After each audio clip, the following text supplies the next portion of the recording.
풀보다 작은 것이로되 자란 후에는 풀보다 커서 나무가 되매 공중의 새들이 와서 그 가지에 깃들이느니라. 또 비유로 말씀하시되 천국은 마치 여자가 가루 성알 속에 갖다 넣어 전부 부풀게 한 그릇과 같음이라. 아멘. 잘 읽으시기 바랍니다.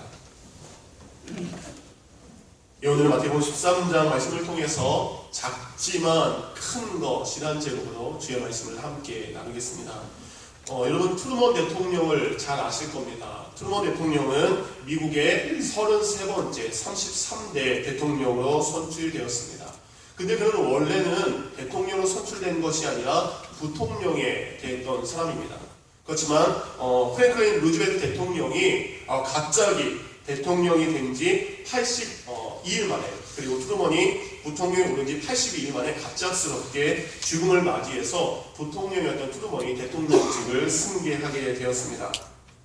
트루먼 대통령의 여러 가지 좋은 업적들, 훌륭한 업적도 있었습니다. 2차 세계대전 때 독일로부터 승리를 이끌었고요. 그리고 일본 국왕이었던 히로히토로부터 항복을 받아내기도 했습니다. 그리고 한국이 그래서 일본으로 하여금 독립될 수 있는 계기를 마련해 줬습니다. 그리고 6.25 전쟁이 일어났을 때 바로 미군을 파병해서 유엔군과 함께 한국을 도왔던 한국의 은인이 되는 대통령이기도 합니다. 이 트루먼 대통령에게 별명이 하나 있었어요. 별명이 뭐냐면 작은 거인입니다. 키가 다른 대통령들보다 좀 작았던 것 같습니다. 그래서 그를 향해 사람들이 그래서 리틀맨이라는 별명을 지어줬다고 합니다. 근데 그가 대통령직을 잘 수행할 때 이 리틀맨이라는 애칭을 들은 후에 그에게 대통령직을 수행한 후에 하나의 애칭이 하나 더 생겼는데 그것은 리틀 빅맨이라는 별명이 생겼다고 합니다. 작은 사람이 어떤 사람으로 이제 작지만 큰 사람, 작은 거인이라는 애칭을 그가 듣게 되었다고 합니다. 그가 이렇게 작은 거인이라는 애칭을 듣게 된 것은 그가 공산주의 확산을 막기도 하고 독일에게 승리를 이끌어낸 것도 있지만 그의 삶에 보여준 여러 가지 선한 모습들이 많은 사람들에게 알려진 후부터 이렇게 됐다고 합니다. 그가 대통령을 물러난 후 그의 평균 연봉은 1년에 13,507불이 그가 가진 전부였다고 합니다. 그리고 그는 다른 대통령이 대통령직에 맞는 크고 웅장한 집에서 살았을 텐데 그는 자신의 부모님이 살던 그 집에서 살고 그리고 백악관에 살고 다시 대통령직이 끝난 다음에 그 집으로 돌아가서 일생 동안 그 집에서 살았다고 합니다. 한 번은 이런 일이 소개가 되었습니다. 그가 많은 편지를 써서 사람들에게 보냈는데 그건 공적인 우편도 있었고 개인적인 우편물도 있었는데 그 모든 것의 우표를 이 사람이 개인적인 돈에서 사서 자신의 침을 달라가면서 직접 발송을 했대요. 이게 알려지자 의회 사람들이 그렇게 훌륭한 일을 한 대통령 우리가 그의 연금을 올려주자 해서 13,000불이던 연금을 25,000불로 이거는 한 번 받는 것이 아니라 1년에 25,000불로 올려줬다는 이야기를 하게 됩니다. 그를 이어서 34대 아이젠하워 대통령이 오르자 그에게 많은 기업에서 많은 회사에서 우리 회사도 좀 오십시오. 우리의 경영에 참석해 주시기 바랍니다. 라는 제안을 했는데 그는 이렇게 거절했다고 합니다. 당신들이 원하는 것은 내가 아니라 대통령이란 직책이요. 하지만 그 자리는 내 것이 아니라 미국 국민들의 것이요. 그 자리는 사고 파는 자리가 아닙니다. 라고 하면서 청탁을 거절했다고 합니다. 또한 1971년 미국 의회는 트루먼 대통령의 그런 삶의 모습에 감사해서 영예의 메달을 수여하려고 했는데 그는 이렇게 말하며 거절했습니다. 저는 의회 메달이나 다른 어떠한 상을 받을 만한 일을 했다고 생각하지 않습니다. 라고 겸손하게 사양을 했다고 합니다. 가장 놀라운 건 그가 죽었을 때 그가 남겨진 유산이라고는 그가 일평생 살았던 부모님에게 물려받았던 작은 집 그 한 채가 그의 유산의 전부였다고 합니다. 그래서 그의 그런 청렴한 모습, 소박한 모습, 그리고 많은 사람들에게 존경받을 만한 모습이 있었기 때문에 그는 비록 작은 사람이었지만 작은 거인이라는 칭호를 받게 되었습니다. 이곳에 있는 우리의 성도들의 삶도 이렇게 되기를 원합니다. 내가 가진 그 무엇인가를 통해서 내가 의시되고 뽐내고 겉모습만 화려하고 속은 비어져 있는, 곧 겉모습은 거인의 삶을 살지만 속은 난쟁이와 같은 온전한 삶을 사는 것이 아니라, 비록 내가 가진 것이 없고 배운 것이 없고 내게 있는 것이 비록 작은 것이라 할지라도 그 속에 거인의 마음을 품고 살 수 있는 귀한 성도가 되기를 예수님의 이름으로 축원합니다. 아멘. 계속해서 천국에 대한 말씀을 마태복음 13장을 통해서 드리고 있습니다. 천국은 어떤 곳입니까? 첫 번째 비유는 4가지의 밭에 심겨진 씨앗이라 그랬습니다. 그 천국은 그 말씀을 듣고 깨닫고 30배, 60배, 100배의 열매를 맺는 자들에게 나타나는 축복이라는 것입니다.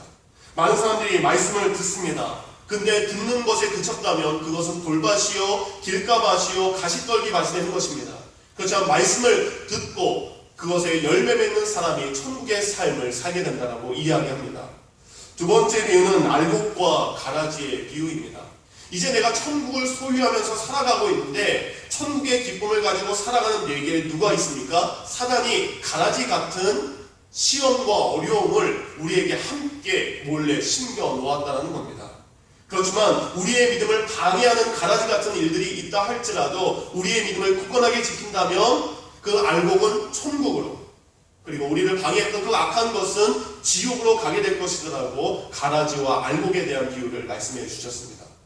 지난주는 겨자씨에 대한 비유였습니다. 겨자씨는 작지만 큰 것이라고 이야기했습니다.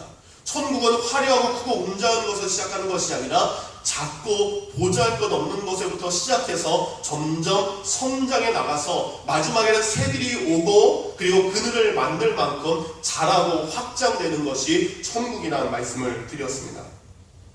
그래서 예수님께서는 마태복음 13장 9절과 그리고 중간에 있는 43절에 이렇게 얘기하셨어요. 귀 있는 자는 이 천국에 대한 말씀을 들을지어다. 곧 귀 있는 자는 들을지어다 라고 우리에게 말씀하셨습니다. 그리고 이 모든 비유가 다 끝난 다음에 51절에는 이 모든 것을 깨달았느냐라고 하세요. 들었으면 너희가 이 들은 말씀대로 깨달았느냐라고 우리에게 물어주십니다. 곧 예수님께서는 천국에 대한 말씀들을 우리가 열린 마음으로 듣고 그리고 그것에서 확인하기를 원하시는 것입니다. 말씀에 듣는 것에 그치는 것이 아니라 천국의 삶을 너희들이 살기를 원하느냐, 천국의 삶을 살고 있느냐, 그것을 너희가 진정으로 깨달았느냐 확인을 하는 것입니다. 계속되는 천국의 말씀이 바로 이곳에 있는 우리의 모두에 대한 말씀이 되기를 원합니다. 예수님은 여러분이 천국의 삶을 누리기를 원하십니다. 여러분이 천국을 누리는 성도가 되기를 원하십니다. 그러기에 천국의 고백은 곧 나의 고백이 되는 우리의 성도가 되기를 원합니다. 아멘. 우리 성경 보면은 아멘에 대해서 이야기를 합니다. 아멘하여 무엇하라? 영광 돌려라. 고린도후서 1장 20절의 말씀입니다. 우리가 아멘하여 하나님께 영광 돌립니다. 아멘이라는 건 무엇입니까? 제가 그렇게 되기로 동의합니다. 그렇게 될 것으로 확신합니다 라는 말입니다. 그래서 우리가 아멘하는 것은 무엇입니까? 천국의 삶이 내게 이루어질 것을 소망합니다. 아멘이라는 것은 제가 그런 천국의 삶을 살겠습니다 라는 믿음의 다짐입니다. 그래서 성경 우리에게 또 이렇게 얘기하죠. 로마서 10장 10절 말씀, 사람이 마음으로 믿어 의에 이르고 입으로 신하여 구원에 이르니라. 우리 성도님들이 늘 주의 말씀을 마음으로 듣고 믿어 아멘하여 영광 올려주시기 바랍니다. 그럴 때마다 하나님께서 여러분 삶 가운데 더 역사하시는 줄 믿습니다. 지난주의 본문과 이번 주의 본문은 같은 본문입니다. 겨자씨의 비유 그리고 누룩에 대한 비유입니다. 여러분, 제가 한 가지 퀴즈를 드리겠습니다. 겨자씨의 비유와 그리고 오늘 증거하게 되는 누룩의 비유에 한 가지의 공통점이 있고 한 가지의 차이점이 있습니다. 공통점이 뭘까요? 겨자씨와 누룩의 공통점. 마치신 분에게는 제가 선물을 드리려고 이 밑에 선물을 하나 갖다 놨습니다. 말씀하셔도 되는 시간입니다. 공통점이 뭘까요? 겨자씨, 누룩의 공통점. 예? 예? 잘한다? 제가 원하는 답이 아닙니다. 제가 원하는 답은 뭐냐면 잘한다는 것보다 둘 다 작은 존재라는 겁니다. 적다라는 겁니다. 겨자씨는 어떻습니까? 1mm밖에 되지 않는 아주 작은 씨앗입니다. 그리고 오늘 성경 말씀에 가루 서말 속에 들어가는 누룩의 양이 어떻습니까? 작다라는 겁니다. 가루 서말을 킬로그램으로 환산하면 자그만치 150kg이라고 합니다. 150kg의 밀가루에 들어가는 누룩의 양이 굉장히 작다라는 것이 공통점입니다. 근데 공통점이 있다면 차이점도 있겠죠. 차이점이 뭘까요? 겨자씨는 자기 스스로가 자라게 되는 겁니다. 1mm부터 시작했던 겨자씨가 직접적으로 자라게 되는 것입니다. 곧 그 안에 있는 것이 분열되고 자라는 것을 의미하지만 밀가루 속에 들어가는 이 누룩은 어떻습니까? 서로 떨어진 존재였습니다. 서로 분리된 존재였다는 겁니다. 비록 작은 존재였지만 그 안에 들어갔을 때 그 안에 놀라운 일들, 곧 겨자씨는 내가 천국을 경험하는 삶이라면 누룩이라는 것은 내가 경험했던 그 천국을 누군가에게 영향력을 끼치는 것, 내가 누군가에게 들어가서, 내가 사람을 만나서, 내가 그 지역사회에 들어가서, 내가 믿음 공동체 안에 들어가서, 내가 가족 안으로 들어가서 내가 그 안을 변화시키는 것이 바로 누룩의 특징이라는 겁니다. 저희 열린교회에 지난 3년 동안 바자회가 있었습니다. 바자회의 효자 상품이 바로 뭐였습니까? 적은 비용으로 가장 많은 이익을 냈던 호떡입니다. 그래서 호떡이 우리 그 최고의 매출을 올리는 데 늘 가장 도움을 줬죠. 저희 교회는 이제 김유정 자매가 이 호떡을 잘 만들죠. 그래서 2주 전에도 폴 페스티벌 할 때 호떡을 했는데 너무 인기가 좋아서 딱 시작해서 먹으려고 하니까 늦게 오신 분들은 맛도 보지 못했어요. 그 전에 이미 다 그냥 먹어버려서. 근데 그 만드는 과정을 함께 제가 지켜보니까 어떻습니까? 밀가루가 굉장히 많이 들어갑니다. 그리고 소금도 많이 들어갑니다. 그리고 설탕도 많이 들어가게 됩니다. 그렇지만 거기에 들어가는 누룩은 어떻습니까? 이스트는 굉장히 작은 양이 들어가게 됩니다. 맨 나중에는 이 이스트, 누룩이 그 전체의 양을 달라지게 하고 맛을 달라지게 하는 것처럼 비록 우리의 삶 가운데 연약한 자이지만, 부족한 자이지만, 초라한 자이지만 그가 예수 그리스도를 믿는 자이고 천국을 소유한 자라면 그 한 사람의 선한 영향력이 믿음의 공동체 안에 전체 퍼지는 것이 오늘 누룩에 대한 말씀입니다. 그래서 예수님께서 어머니 마리아가 예전부터 자신에게 해줬던 그 빵에 대한 기억을 하시면서 우리에게 말씀을 쉽게 해주는 겁니다. 그래서 본문이 이렇죠. 천국은 마치 여자가 가루 서말 속에 갖다 넣어 전부를 부풀게 한 누룩과 같다라고 얘기합니다. 아마 큰 잔치가 벌어지는 것 같습니다. 아까 말씀드린 대로 150kg의 밀가루입니다. 부피로 환산하면 한 마리 13.13리터라고 그래요. 그럼 세 마리 39리터 정도 되는 큰 양의 밀가루를 반죽하게 되는 것입니다. 이 양은 자그마치 장년들 100명 이상이 먹을 수 있는 많은 양입니다. 저희는 이제 예배 출석을 항상 1부 출석, 2부 출석을 하게 됩니다. 그래서 지난주에도 올라온 걸 보니까 이제 94명이라고 이제 올라왔더라고요. 근데 거기에 이제 오셨는데 빼신 분들이 몇 분 계시더라고요. 그래서 지난주 출석이 97명 정도 장년이 지금 정도 되고 계십니다. 저희 열린교회 성도들이 다 먹을 수 있을 정도의 빵의 양을 말씀하고 계시는 것입니다. 근데 이 많은 사람들이 배불리 먹을 수 있는 그 빵 가운데 들어가는 이스트의 양은, 누룩의 양은 작다는 겁니다. 마치 그 넓은 바닷물이 썩지 않는 것이 3%의 소금물 때문에 녹지 않는 것처럼 비록 많은 것이 있다 할지라도 그 가운데 믿음을 가지고 사는 사람들, 그 사람을 통해서 우리가 속해 있는 공동체, 우리가 살아가는 이 세상은 나만 천국을 누리는 것이 아니라 함께 천국을 누릴 수 있는 기쁨의 성도들이, 기쁨의 삶이 시작이 된다는 것입니다. 지난주에 설교의 제목을 혹시 기억하십니까? 지난주에 설교 제목은 작아도 작지 않은 것이라는 것이 지난주의 제목이었어요. 그래서 원래는 작아도 작지 않은 것 1, 이번 주는 작아도 작지 않은 것 2 이렇게 설교를 하려고 했는데 설교를 준비하다 보니까 그 내용보다 작아도 큰 것이라는 제목이 오늘 설교에 더 낫겠다라는 의미를 하게 되었습니다. 이것은 무엇입니까? 때로는 보잘것없고 연약하고 그리고 내세울 것 없는 그런 사람들이라 할지라도 그 안에 바로 누룩과 같은 존재, 곧 천국을 소유한 자들이 된다면 그들은 하나님께서 주신 놀라운 일들을 감당할 수 있는 사람이 될 것을 오늘 성경은 세 가지로 우리에게 말하고 있습니다. 그래서 저는 오늘 누룩의 비유를 통해서 예수님께서 우리 주신 천국의 의미가 무엇인지 간략하게 세 가지로 함께 나눠보기를 원합니다. 첫 번째, 누룩은 작지만 그 안에 큰 능력을 가지고 있습니다. 작지만 비록 양은 적지만 그가 할 수 있는 능력은 굉장한 능력을 가지고 있다는 겁니다. 아기가 태어났는데 할아버지 어떤 아이로 자라기를 원하십니까? 여러분의 자녀들이 어떤 자녀들로 자라기를 원하십니까? 우리 한국 부모님들의 사랑은 다른 어느 나라의 부모님들의 사랑에 못지않는 열심과 그리고 열정을 가지고 있습니다. 근데 때로는 그것이 너무 지나칠 때가 있죠. 그래서 아이들에게 내가 해줄게, 내가 책임져 줄게, 내가 너의 전부가 되어줄게, 내가 너의 방패가 되어줄게, 내가 너를 도와줄 수 있어, 나는 그런 존재야. 그래서 전폭적으로 자녀들을 지지하는 것이 우리 한국 부모님들의 모습이 있다는 겁니다. 그래서 아이들이 그렇게 자라다 보니까 온실 속의 화초처럼 자라는 우리 아이들의 모습을 볼 때가 있습니다.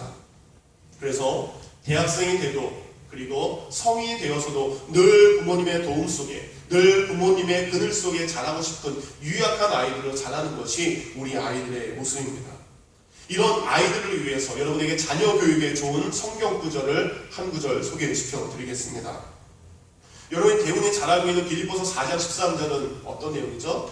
내게 능력 주시는 자 안에서 내가 모든 것을 할 수 있느니라. 우리는 이 말씀을 굉장히 많이 암송하고 있습니다. 그래, 나는 할 수 있어. 얘야, 너는 할 수 있어. 너는 성공할 수 있어. 너는 잘 될 수 있어. 너는 멋있게 살아갈 수 있어. 라는 말씀을 우리가 암송하고 그렇게 내게 이루어지기를 바랍니다.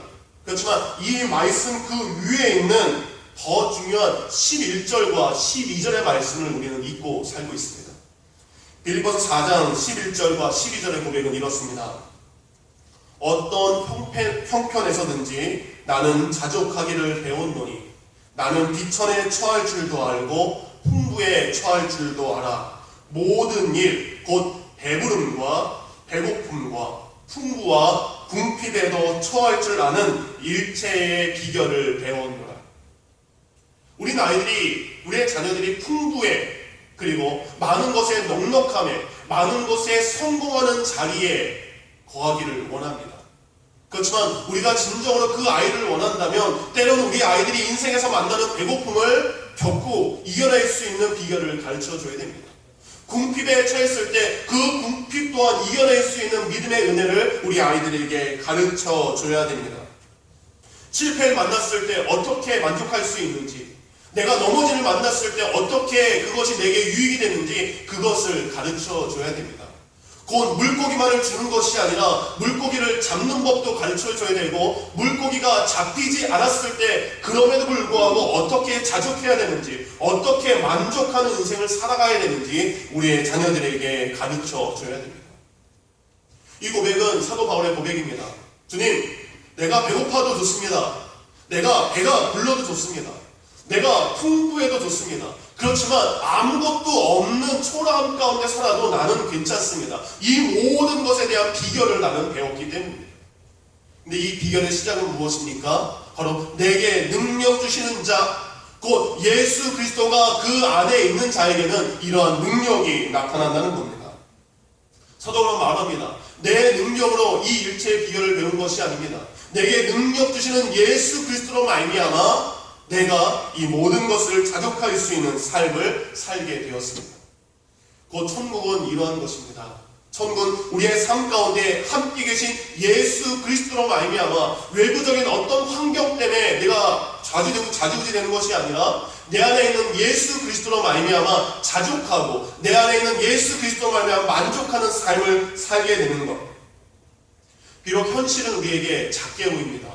현실은 우리에게 보잘것없게 보입니다. 그렇지만 그 안에 예수 그리스도가 함께 있는, 곧 예수 그리스도로 말미암아 천국을 누린 사람들은 내게 있는 그 비록 작은 것이라 할지라도 큰 능력을 나타낼 수 있는 성도의 삶을 살게 되는 것입니다. 그래서 우리 가운데 무엇 해야 됩니까?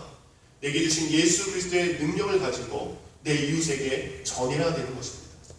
내 안에 있는 예수 그리스도가 큰 능력을 행하는 것처럼, 내 안에는 예수 그리스도께서 나로 자족할 수 있는 긍휼의 은혜를 주셨던 것처럼, 이제 내가 다른 사람에게도 당신의 환경 또한, 당신의 삶 또한 나처럼 부족하고 연약해 보이지만 내 안에 있는 예수 그리스도를 당신에게 소개합니다.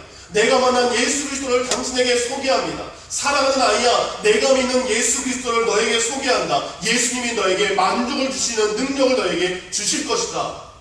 바로 여러분이 있는 천국을 바로 증거하는 모습이 우리 가운데 있어야 됩니다. 두 번째 누룩은 작지만 그 안에 큰 역사가 일어나고 있습니다. 구약 성경을 대표하는 두 사람을 뽑아라 라고 하면 율법, 말씀을 대표하는 모세, 그리고 그 말씀을 전하는 선지자 엘리야를 저희가 두 명으로 압축할 수 있습니다. 그래서 마태복음 17장에 보면 예수님께서 변화산에서 예수님의 모습이 변했을 때에 모세와 엘리야가 나타나서 예수님과 함께 이야기하는 장면이 나오기도 합니다. 그 중에 한 사람 엘리야를 소개시켜드리겠습니다. 엘리야는 놀라운 기적의 사람이었습니다. 그는 8가지의 기적을 통해서 하나님의 놀라운 능력을 행했던 사람들입니다. 비를 오게 하고 그릇에서 기름이 멈추지 않고 계속적으로 흘러나오기도 합니다. 죽은 아이를 위해서 기도했더니 그가 살아나는 기적을 행했던 사람입니다. 근데 열왕기 한 2장 9절에 보니까 그가 하는 이 모든 역사는 그가 한 것이 아니라 이렇게 고백되어 있습니다. 당신의 성령이 하시는 역사라고 말하고 있습니다. 많은 사람들이 엘리야가 이런 고백을 하는 것은 당신의 능력으로 하는 것이 아니라 당신 안에 거하는 성령이 이런 일들을 하기를 하고 계시군요 라고 고백하게 되는 겁니다. 엘리야가 이런 놀라운 사역들을 잘 마무리한 다음에 하나님의 부르심을 받게 됩니다. 그리고 그가 하늘에 올라가게 될 때에 그의 제자였던 엘리사가 그에게 나오게 됩니다. 스승님, 제게 한 가지 부탁이 있습니다. 스승님이 하셨던 것보다 제가 갑절의 능력을 행하기를 원합니다. 갑절의 은혜를 행하기를 원합니다. 라는 요구를 하게 됩니다. 야고보서 5장 17절에 보면 엘리야는 우리와 성정이 같은 사람이라고 했습니다. 우리와 똑같은 평범한 사람이었습니다. 그렇지만 그에게 성령이 임했을 때 그가 기적을 감당했던 것처럼, 기적적인 일을 했던 것처럼 엘리사는 그것을 보면서 나도 스승과 같은 성정이 같은 사람이지만 내게 성령의 능력을 주셔서 그 성령의 능력으로 내가 살아가기를 원합니다. 기도하고 구하게 된 것입니다. 그래서 15절을 보니까 이런 것이 기록되어 있습니다. 선지자의 제자들이 그를 보며 말하기를 엘리야의 성령이 하시는 역사가 엘리사 위에 머물렀다 하고 가서 그에게 나와 땅에 엎드려 그에게 경배하며, 엘리야에 임했던 성령의 역사가 이제는 엘리사에게도 동일하게 임한 것을 성경은 기록을 하고 있습니다. 초대교회에 임했던 성령의 역사, 그 성령의 움직임은 끊이지 않고 2015년을 살고 있는 우리에게 전달되었습니다. 엘리야에게 임했던 그 성령의 능력은 이제 엘리사에게 임해서 8가지의 기적을 행했다면 그는 갑절의 기적을 행할 수 있는 엘리사의 고백으로 믿음이 이어지게 됐습니다. 여러분에게 있는 천국, 그 천국의 영향력이 다른 누군가에게 끼쳤을 때에 그 사람에게도 성령의 능력으로 말미암아 만족하며 기뻐하며 천국의 삶이 전달되고 이어지는 것을 성경은 기록하고 있습니다. 바로 성령은 불이라고 이야기하셨습니다. 그 불의 역사는 내게 멈춰진 것이 아니라 내가 만나는 사람들에게 그 천국의 역사가 불붙고 같이 타오르게 되는 일들이 우리에게 일어나야 됩니다. 사랑하는 성도님들, 여러분 가운데 역사하시는 성령의 움직임이 바로 여러분을 만나는 사람들에게 동일하게 전달되기를 원합니다.